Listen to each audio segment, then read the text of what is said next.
Você precisa estar aqui, se inscrever o quanto antes para a gente poder estar aqui juntos, louvando ao Senhor.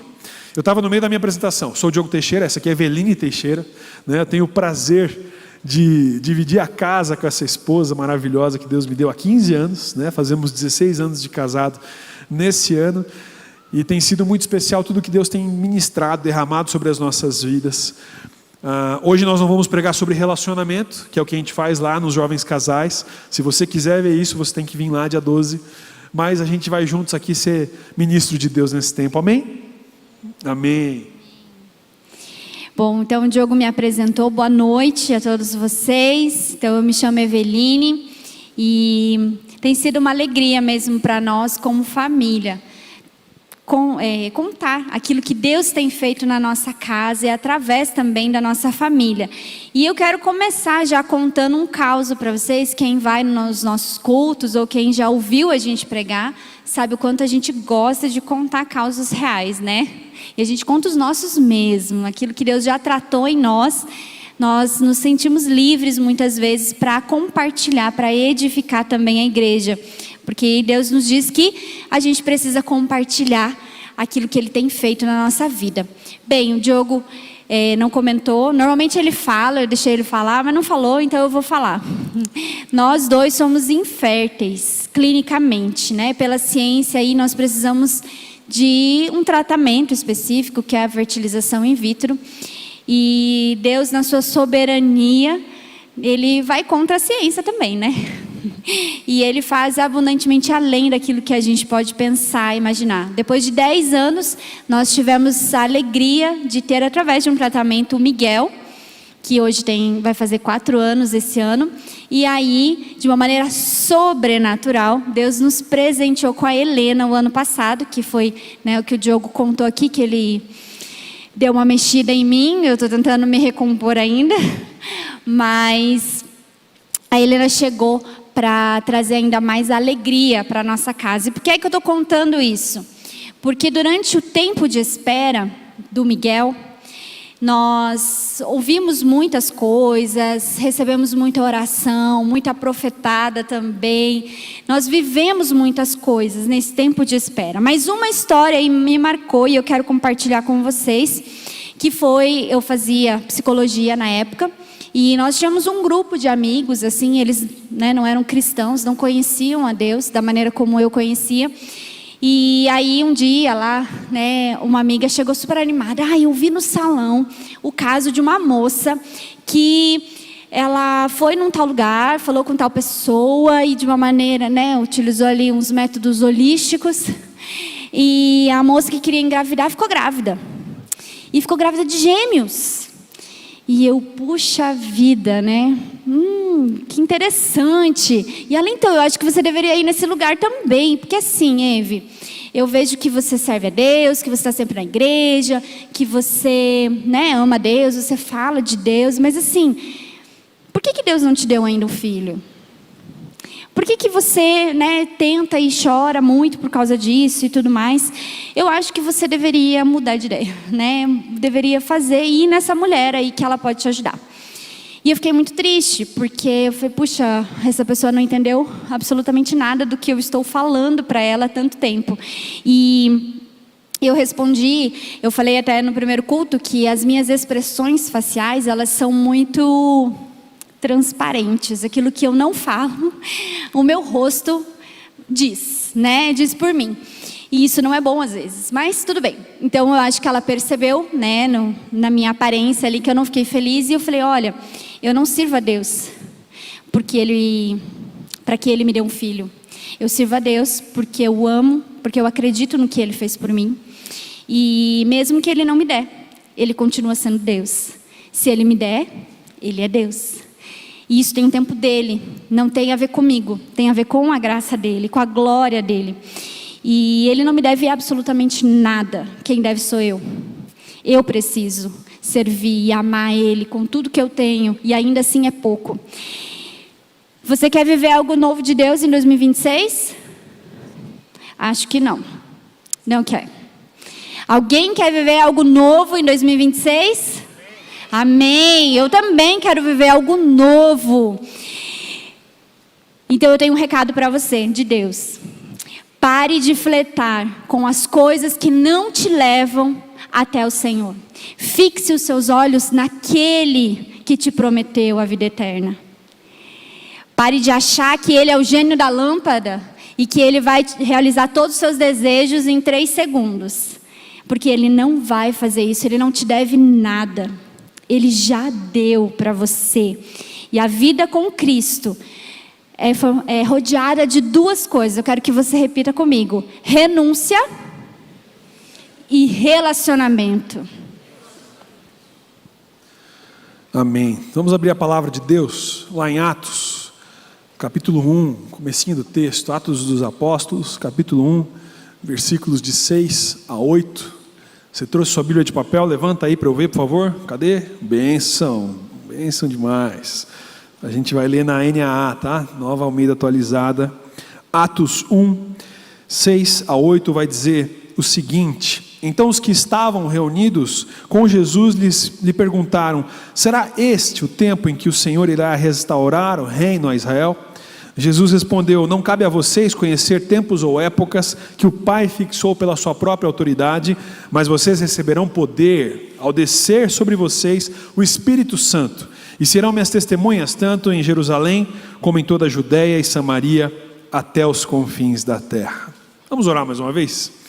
Senhor Deus, nós estamos aqui para ouvir do Senhor e para ser ministrados, para sermos ministrados pela Tua presença. E por isso, nesse instante, nós queremos olhar para a Tua palavra e que dela flua rios de água viva que vão ministrar através de nós. Por isso, nós queremos que o Senhor nos esconda atrás da Tua cruz. Ninguém precisa lembrar do meu nome, do nome da Eve, não precisam lembrar dos nossos rostos, Deus, mas precisam lembrar da Tua palavra, precisam ser ministrados pelo Teu poder. Por isso pedimos que o Senhor chacoalhe hoje as estruturas desse lugar e ministre através do Teu Espírito e através da Tua palavra. É o que te pedimos em nome de Jesus. Amém. Amém. Talvez você conheça muito bem esse texto bíblico. Jesus havia acabado, inventei até palavra nova. Jesus havia acabado de ressuscitar e passar 40 dias com os discípulos. Ele havia provado de todas as formas que era ele que estava ali mesmo, não era um impostor, não era nada assim. Então, os discípulos viram, primeiro as mulheres, depois todos os outros, aí depois uma multidão de gente viu Jesus ressurreto, e agora chegava a hora dele voltar ao Pai, dele ascender aos céus. E ele deixa essas palavras como suas últimas, antes de voltar, dizendo: olha, sobre vocês vai cair poder quando chegar o Espírito Santo, o Consolador. Ele vai ministrar sobre vocês um tempo novo, e isso mudaria a história da igreja. Mas você entende assim, ao ler o texto, que não é de cara que esses discípulos entendem o que Jesus está dizendo. Eles ainda pensavam que Jesus estava dizendo sobre um reinado local, cultural, político, o reino de Israel, e é por isso que eles erram quando eles afirmam as coisas que eles afirmam nesse texto. Então quando será que o Senhor vai restituir o reino de Israel? E não é sobre isso que Jesus está falando, e você sabe disso hoje. Mas talvez, às vezes, você caia no mesmo erro dos discípulos, de estar com a expectativa errada na presença de Deus. O tema dessa pregação é testemunhas fiéis. E para sermos testemunhas fiéis, nós precisamos mudar alguns conceitos e renovar alguns entendimentos nas nossas vidas. Amém? Amém. Primeira coisa que a gente precisa fazer é alinhar as nossas expectativas. É mudar a maneira que a gente entende as coisas de Deus. E talvez você confunda o reino de Deus com algumas coisas que a gente vai pontuar agora. Talvez você esteja confundindo que Deus morreu e me ama, Jesus morreu no meu lugar, ressuscitou e me ama de tal forma que são outras coisas que vão acontecer, e eu quero te alertar acerca delas. Nós queremos hoje que você entenda diferente algumas coisas. Você não pode confundir o reino de Deus com controle, porque Deus não age quando a gente quer, mas sim de acordo com a vontade dEle e da forma que Ele quiser, nunca da maneira que a gente deseja. Nosso filho, como eu falei, ele tá para fazer 4 anos aí. E ele tá numa fase que tudo que ele pede, ele quer mesmo, de verdade. Eu acho que alguns já passaram por essa fase aqui com os filhos, né? E Eu brinco assim, que eu me tornei a minha mãe. Porque ela sempre dizia que querer não é poder. Hoje, quem fala isso? Eu mesma. Eu olho para aquele serzinho lindo, com os olhos verdes. Meu filho tem olhos verdes. São os da minha mãe. E ele olha assim e fala, eu quero, porque eu quero. E porque eu quero tem que acontecer. E aí eu digo, querer não é poder. Brincadeiras à parte, muitas vezes nós queremos muito algo. E ficamos até ofendidos quando Deus diz não ou espere. Mas acredite, estar fora do controle e dar o controle ao Senhor é muito melhor. Porque a gente acaba sendo preservado pelo Senhor quando nós não temos tudo aquilo que queremos. Já pensou como seria o mundo se todos os cidadãos conseguissem ter tudo o que quer? Tem um filme que é assim, né? Tem. Aquele Sim, Senhor, do Jim Carrey. É verdade. Que, Vira um caos. né? Vira um caos. Eu acho que acabei de confundir, é o Todo-Poderoso. Eu acho que os dois, né? Isso que dá se meter no meio das coisas sem estar no script. É o Todo-Poderoso, em que ele vira Deus, não é isso? O Sim Senhor também. Sim, Senhor é outra coisa. É? Olha a DR no meio da pregação. Tudo bem, vamos lá. Quando Desculpa, eu olho para a Bíblia, então vamos olhar para a Bíblia, que daí não tem erro, né? Quando eu olho para a Bíblia e eu vejo a história das mulheres estéreis da Bíblia, inférteis, né? Desde Sara até Raquel, depois Ana, Isabel. Deus protege elas quando diz o não, quando diz o espere. E a gente sabe que quando elas não esperaram, né? Uma ali não esperou, qual foi a consequência do querer assumir o controle que não era dela? E dessas mulheres veio uma descendência muito importante para o reino, para a história. E entender e desejar a vontade de Deus faz valer na nossa vida aquilo que diz em Jeremias 29:11. Texto que talvez você conheça também. Eu é que sei os pensamentos que tenho acerca de vocês, diz o Senhor. São pensamentos de paz e não de mal, para dar-lhes um futuro e uma esperança. O controle não é nosso, amigos. O controle é do Senhor. Se nós entendemos que nós somos chamados para perder o controle, a gente começa a realinhar as nossas expectativas de acordo com os céus. E não confundir o reino de Deus, além do nosso controle, a gente também não deve confundir com conforto. Porque Deus não age para que nós sejamos abençoados. Nós confundimos a graça de Deus com o gênio da lâmpada. A gente acredita que porque um dia nós fizemos a oração de confessar Jesus como nosso Senhor e Salvador, nós automaticamente vamos ter tudo que nós desejamos. Mas não é isso que a palavra de Deus fala.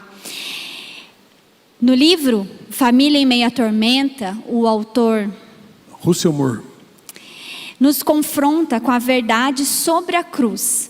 E ele nos diz assim: o Evangelho não promete uma vida próspera e tranquila. Entretanto, garante que você nunca se encontre fora do alcance da providência paterna de Deus. Uma providência que lhe dá uma cruz não a fim de destruí-lo, mas para lhe dar um futuro.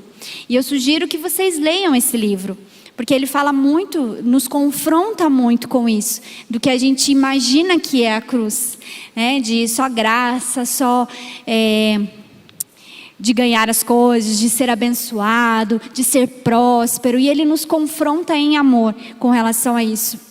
E quando nós entendemos então que não sou mais eu quem vivo, mas é Cristo que vive em mim, como diz lá em Gálatas 2:20, nós entendemos que nós não vamos mais buscar apenas as bênçãos de Deus, porque nós acabamos de morrer para os nossos desejos egoístas.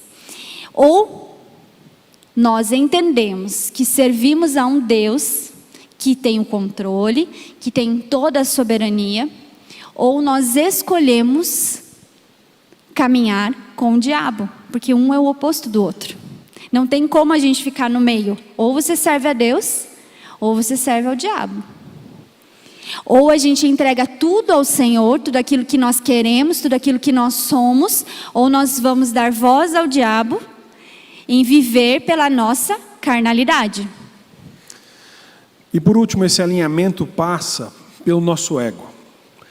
A gente gosta de fazer, assim como os discípulos fizeram nesse ponto, dizendo assim: puxa, quando que começa o meu chamado? Quando que começa aquilo que é específico para mim? Ou, para que Deus especificamente está me chamando? O que o Senhor quer que eu faça de uma forma específica? E isso tem mais a ver com o meu ego do que o que de fato Deus espera que eu pergunte a Ele. Eles não estavam interessados em ver o reino de Deus naquele instante ser estabelecido, mas o reino de Israel. Eles estavam buscando aquilo que estava mais dentro do coração, porque eles entendiam, assim como Tiago e João vão perguntar para Jesus, se eles podiam sentar um à direita e um à esquerda, eles entendiam que era sobre eles terem figuras de poder, era sobre o ego, era sobre quem eles eram. E esperar um reino que gira em torno deles, um reino que coloque Israel no centro da história, que afirme sua identidade, a sua importância, é uma expectativa que demonstra um excesso de si mesmo, um excesso de quem eu quero ser. E vamos ser honestos, a gente faz isso até hoje. A gente pode correr o risco de estar fazendo isso até esse instante. Porque quando a gente faz essas perguntas, dizendo eu quero ser piedoso, eu quero ter uma vida que glorifica a Deus, mas eu fico muito focado naquilo que em específico Deus tem para mim, eu talvez deixe passar a oportunidade de fazer aquilo que Deus quer que eu faça hoje. De ministrar na vida das pessoas que eu tenho ao meu redor hoje, nesse instante, no meu trabalho, na minha casa, na faculdade, no colégio, seja lá onde estivermos. Essa pergunta já foi respondida no texto. A gente acabou de ler. Para eles a direção era muito evidente. Eles tinham que começar em Jerusalém, depois eles ampliavam para a Judéia, iam para o terreno vizinho, para Samaria, e dali até os confins da terra. Eles começavam aonde eles estavam. Sabe, querido, talvez você precise alinhar a sua expectativa acerca de chamado também, porque o chamado maior Jesus já fez para a sua vida, que é se tornar um discípulo de Deus e fazer novos discípulos. Você acredita nisso? Faz sentido isso para você? Comece a viver com esse alinhamento. Você começa onde você está e depois você vai se alargando. Vai alargando o seu envio. Eu sou líder de célula desde os 17 anos de idade. Mas o meu chamado pastoral, tenho certeza dele, a partir dos 35 anos. Não vou dizer há quanto tempo sou pastor, para você não ficar fazendo conta. Mas eu entendi com clareza, quando eu me tornei um cristão, que eu deveria discipular pessoas, liderar célula, fazer diferença na vida de gente. E o chamado pastoral veio muito tempo depois. Eu dizia até que eu não queria ser pastor. Aliás, foi uma das perguntas que a Eve me fez quando a gente começou a namorar. Eu ia falar isso agora. Você ia falar? Uma das coisas que eu perguntei para ele quando a gente começou a namorar é: você não tem um chamado pastoral? Porque por inúmeros motivos eu não queria casar com um pastor. Podem rir, gente, porque foi isso mesmo. Estou aqui, ó, pregando junto com o pastor. Mordeu a língua. E sabe, Deus é bom, porque quando eu passei aqui dos 40, eu falei: Senhor, preciso de mais tempo, já que eu ouvi tão tarde que era para ser pastor, eu preciso chegar nos 120 anos de idade para cumprir tudo aquilo que o Senhor tem para mim. E brincadeiras à parte, a verdade é, o que eu posso fazer hoje para viver o chamado do Senhor? Qual que é o alinhamento que eu preciso ter para que hoje eu faça a diferença onde eu estou, para que eu viva as coisas que Deus tem para mim nesse instante? Alinhe a sua vida e a sua expectativa de acordo com os céus, e Ele vai ministrar muito através da sua vida. Em segundo lugar, entenda a autoridade que Deus tem sobre todas as coisas. Nós acabamos de ver Jesus dizer: não compete a vocês saber o tempo ou saber o que Deus vai fazer, mas vocês vão passar por tempos talvez difíceis. Ele tinha falado isso antes. A gente vai ver nos evangelhos, na sua última conversa com os discípulos antes da cruz, lá em João a gente consegue encontrar isso. Ele dizendo: olha, vocês vão passar por dificuldades, mas tenham bom ânimo, porque eu venci o mundo. E nessa certeza a gente pode entender como a gente vai ler durante todo o livro de Atos dos Apóstolos, que dificuldades virão, muitas dificuldades, perseguição virá, mas eu posso todas as coisas naquele que me fortalece, e eu posso atravessar por essas dificuldades, porque é por Jesus que eu vou desenvolver isso na minha vida. Vou desenvolver resiliência, e na comunhão com os irmãos, nós vamos viver em amor aquilo que o Senhor tem para nós. E eu gosto muito de olhar para a vida de Paulo, porque embora ele tenha sido perseguido, ele tenha sido preso, ele continuava pregando o Evangelho. E ele fazia mais, ele encorajava os locais por onde ele já havia implantado algumas igrejas. E a perseguição acabava que tornava ele ainda mais forte. Porque ele era bom? Não. Porque ele conhecia a verdade que podia libertar as pessoas. Você conhece essa verdade que liberta? O que é que você tem feito com essa verdade? Você tem guardado ela ali num porta-joias e deixado ali para que ninguém veja? Você tem sido aí um agente secreto, ninguém sabe que você é crente? Ou você fala que é crente, mas as suas atitudes contradizem com a verdade que você carrega? Deixa eu contar esse caso aqui. Ontem a gente teve aqui a Revival Night. Você teve aqui ontem? Alguém teve? Alguns poucos, muito bem. Isso aqui estava um formigueiro. Eu nunca vi essa igreja tão lotada. Olha o que aconteceu, a gente encheu isso aqui nos primeiros 10 minutos, tudo aqui estava lotado, a galeria eu estava preocupadíssimo, as pessoas olhavam para mim e falavam: Diogo, o que está acontecendo? Eu falei: não, olha como que está a galeria, estava muito cheia, gente nos corredores e tudo mais, tanto que a gente começou a mandar gente para a capela, encheu a capela, mandou para o segundo andar, encheu o segundo andar, mandou para o quarto, encheu o quarto andar, mandou para o CF, que tem 500 lugares, encheu o CF, tivemos que abrir o segundo auditório do CF. Tinha no mínimo umas 5.000 pessoas cultuando a Deus nesse lugar. Eu estava responsável, junto do pastor Adalardo, das portas. A gente estava lá tentando resolver quem que ia para qual lugar e o que dava para fazer. E o pastor Adalardo criou uma coisa que eu achei fantástico. Ele certamente vai usar numa pregação, mas eu falei: eu vou usar antes, porque eu prego amanhã. E ele falou assim: olha, tem gente que é incrédulo sabor crente. Você já viu esse meme? Sabe o tal do sabor energético? Você já ouviu isso aí, certo? Tem gente que é sabor crente. Parece crente, tem roupa de crente, está vestido igual crente, mas a atitude na porta mostrou que o coração é bem diferente. Tinha gente xingando o pastor Adalardo, falando coisa feia. Tinha gente mentindo, dizendo: eu já deixei minhas coisas lá dentro, eu só preciso entrar. Não tinha deixado coisa nenhuma, estava mentindo. Sabe, você e eu temos a capacidade de sermos sabor crente facilmente nas nossas vidas. E o que a gente precisa é ser verdadeiro. É não ser sabor crente, mas é ser crente de verdade.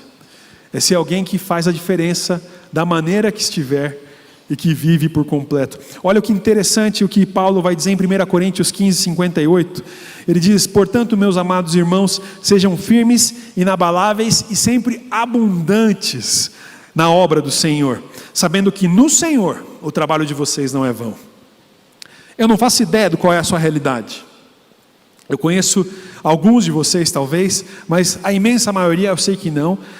Mas eu tenho certeza que o que Deus espera de você é isso que Paulo está dizendo: você precisa ser abundante em frutos. E não tenha dúvida de que nós vamos saber quem é crente de verdade ou quem é sabor crente através dos frutos, através da maneira que vive. 2 Coríntios, Paulo vai dizer lá no capítulo 1, versículo 10, que no capítulo 4, versículos 16 e 17, por isso não desanimamos, pelo contrário, mesmo que o nosso ser exterior se desgaste, o nosso ser interior se renova a cada dia, porque a nossa leve e momentânea tribulação produz para nós um eterno peso de glória acima de toda comparação.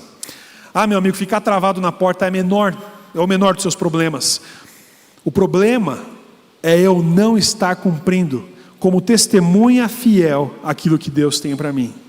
É eu não estar testemunhando no lugar que eu estou sendo chamado, apesar das situações, apesar das dificuldades, aquilo que o Senhor quer que eu faça.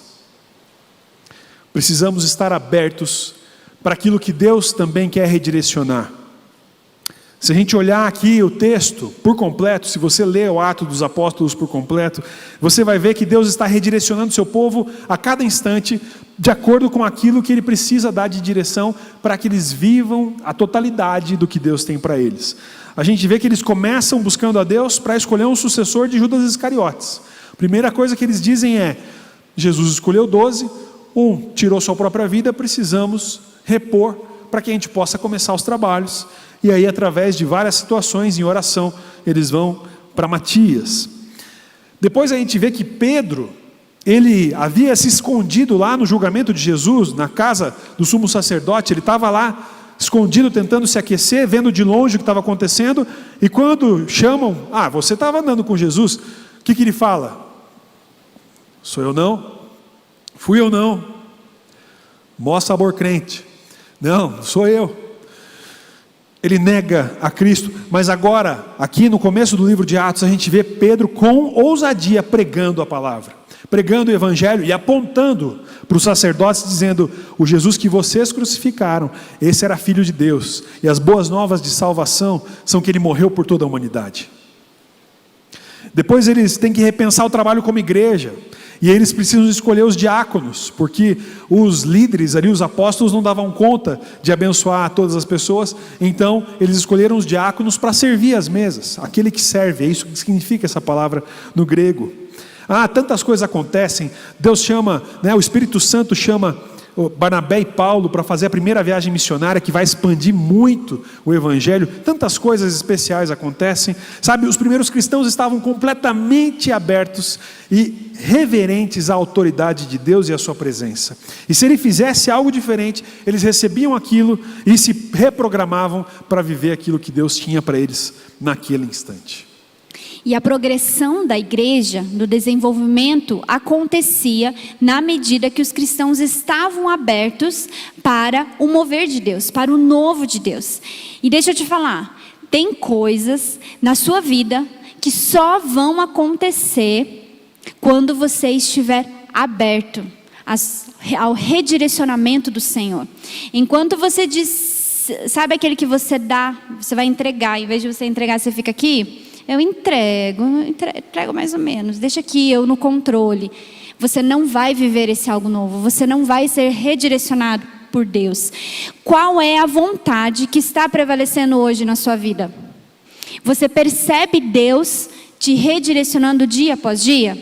E eu vou dizer algo que meu marido sempre disse para mim, quando eu falava assim, eu estava pedindo respostas para o Senhor, e eu falava: Diogo, Deus não fala, Deus está me deixando no silêncio, ali no vácuo, na oração. E ele falava assim: Deus sempre fala. Se você não está sendo redirecionado, se você não está sendo movido pelo Senhor, é porque você não tem buscado. Você não tem consumido a palavra de Deus como Ele manda você consumir, porque aí Ele vai falar. Deus sempre fala. Por último, nesse texto, a gente consegue perceber algo muito único.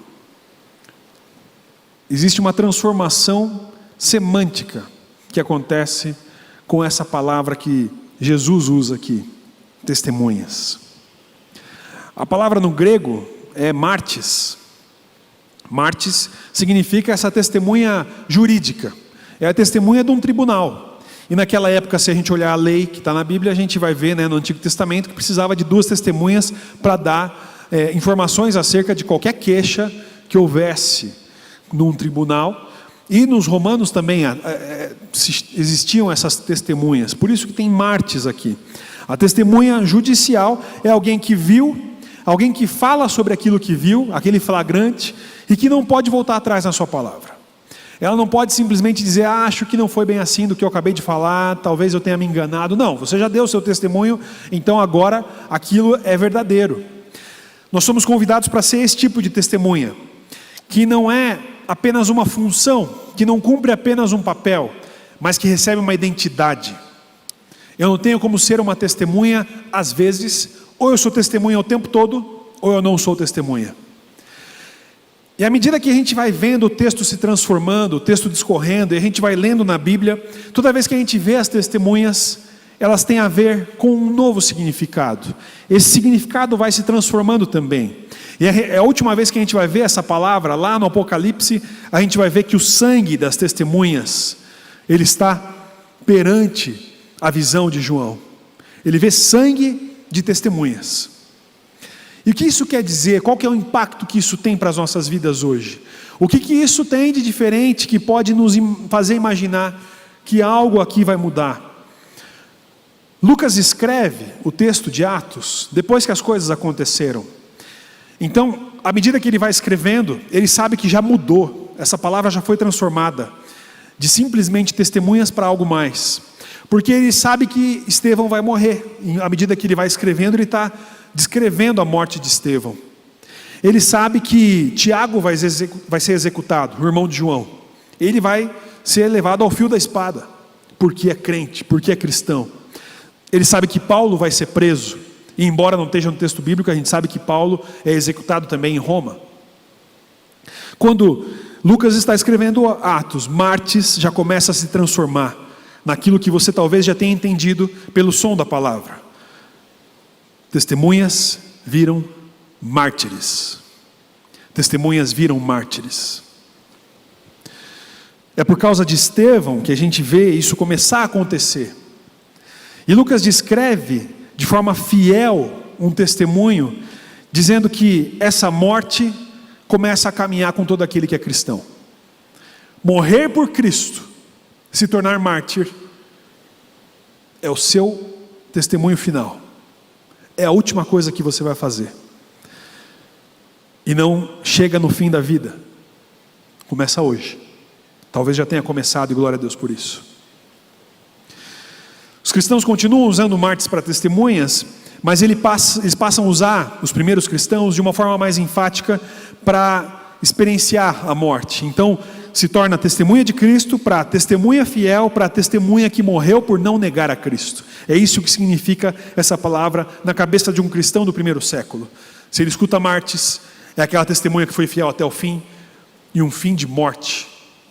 Assim como Jesus morreu por nós, aqueles homens sabiam que eles tinham que morrer.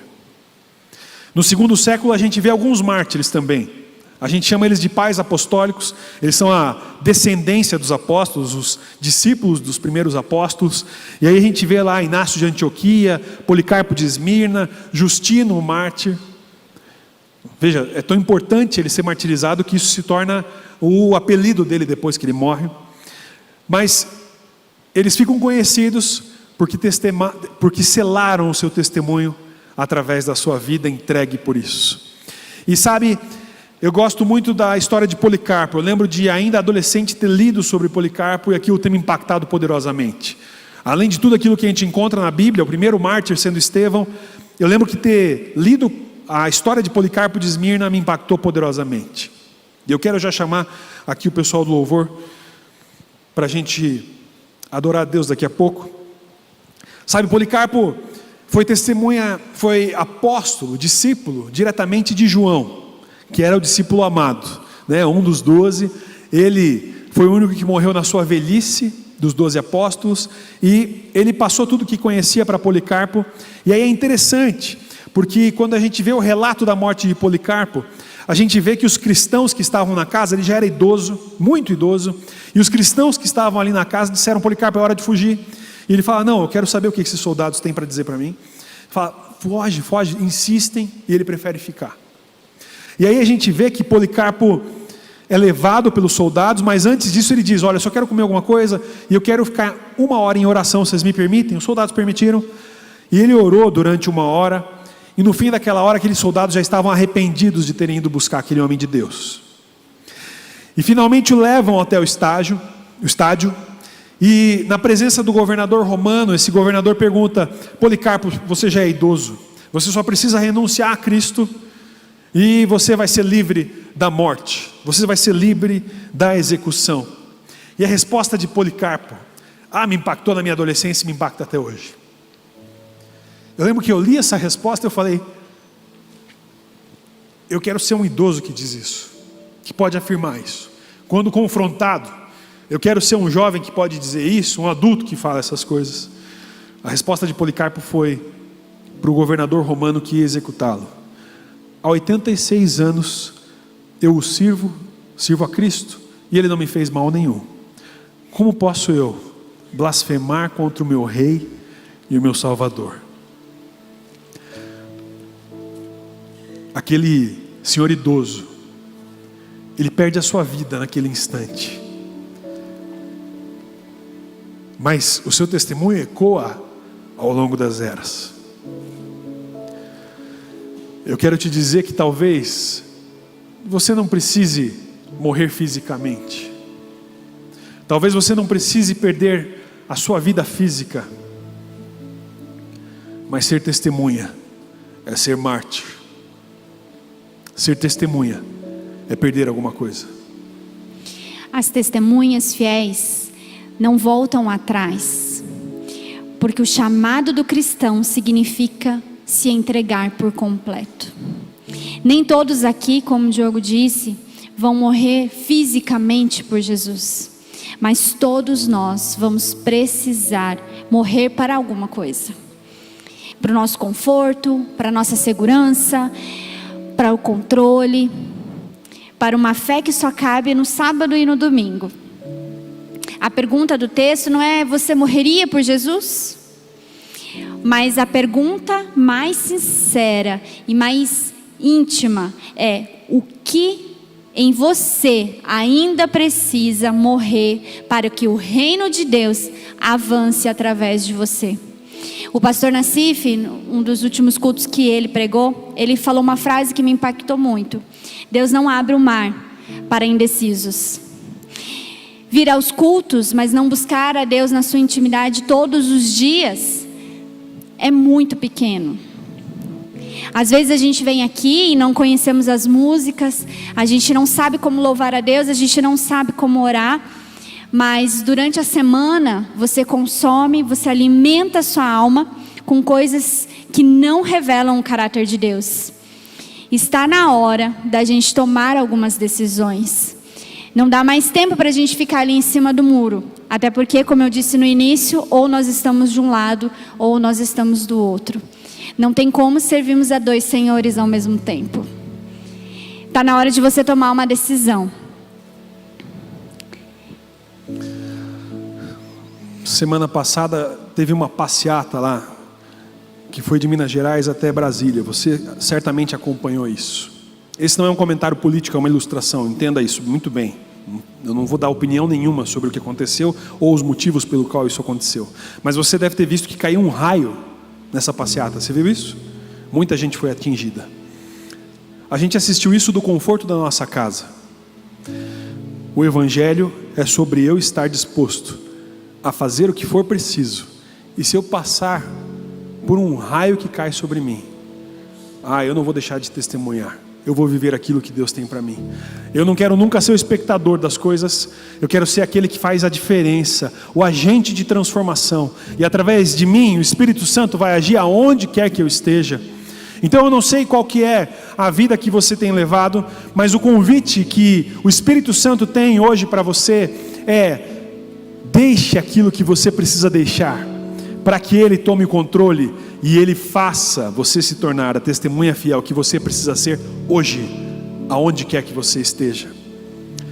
Se isso fizer sentido para você, eu quero orar com você nessa noite. Eu quero orar com você aí onde você está. Então eu queria te convidar, se você tem algo que você precisa deixar para trás, que você precisa abandonar para ser uma testemunha de fato fiel, eu queria te convidar a ficar de pé no seu lugar, para que juntos a gente possa dizer: Senhor, o interesse que há no meu coração é de ser uma testemunha que não tem nada contra ela, mas que cumpriu o seu papel, que entendeu que eu preciso ser martirizado na minha vida, não preciso chegar no fim dela para que eu morra para as coisas que eu preciso morrer, e eu viva para as coisas do Senhor, e eu entregue todas as coisas na sua presença.